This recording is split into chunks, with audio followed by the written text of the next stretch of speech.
আচ্ছা, বয়স্ক মানুষদের ক্ষেত্রে প্রস্টেটের সমস্যা বুঝবেন কিভাবে? নমস্কার, আমি ডক্টর দিব্যকান্তি দত্ত। আপনি যেমন সহজেই ভিডিও দেখে বা বই পড়ে প্রস্টেটের সিমটম সম্পর্কে সচেতন হয়ে যেতে পারবেন, কিন্তু বয়স্ক মানুষদের ক্ষেত্রে ব্যাপারটা অতটা সহজ নয়। ধরুন বাড়িতে বয়স্ক বাবা বা বয়স্ক ধরুন দাদু, যার বয়স 72, 75 কিংবা 80 হয়ে গিয়েছে, বা যিনি আরও অন্য কোনো শারীরিক অসুস্থতায় ভুগছেন, তার ক্ষেত্রে কিন্তু ব্যাপারটা অতটা সহজ নয়।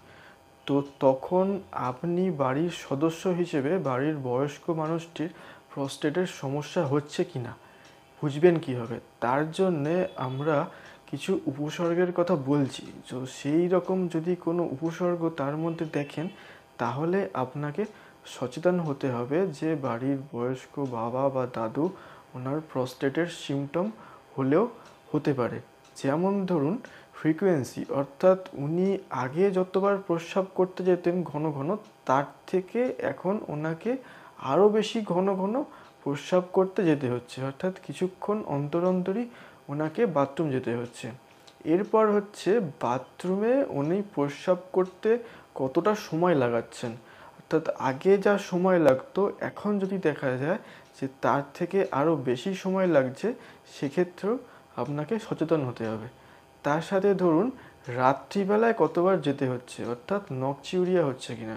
আগে ধরুন রাত্রিবেলায় একবার কি দুবার যেতে হতো, এখন রাত্রিবেলায় ওনাকে 4-5বার করে যেতে হচ্ছে, সেক্ষেত্রে আপনাকে সচেতন হতে হবে।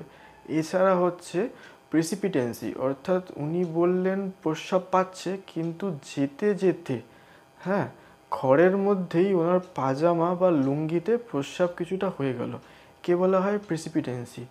এছাড়াও হচ্ছে ড্রিবলিং, অর্থাৎ ধরুন উনি বাথরুম থেকে বেরিয়ে আসছেন, আপনি দেখছেন যে পাজামা বা লুঙ্গিতে ভিজে গেছে, প্রস্রাবে ভিজে গেছে। তো এই সিমটমসগুলি, এছাড়া কখনো যদি খেয়াল করে থাকেন যে প্রস্রাবের মধ্যে রক্ত, অর্থাৎ লালচে প্রস্রাব, তো এই সিমটমসগুলি যদি কিছু খেয়াল করেন বাড়ির বয়স্ক মানুষটির, সেক্ষেত্রে কিন্তু পরিবারের সদস্য হিসেবে আপনাকেই সচেতন হতে হবে যে এবার ডাক্তার দেখানোর সময় হয়ে এসেছে। নমস্কার।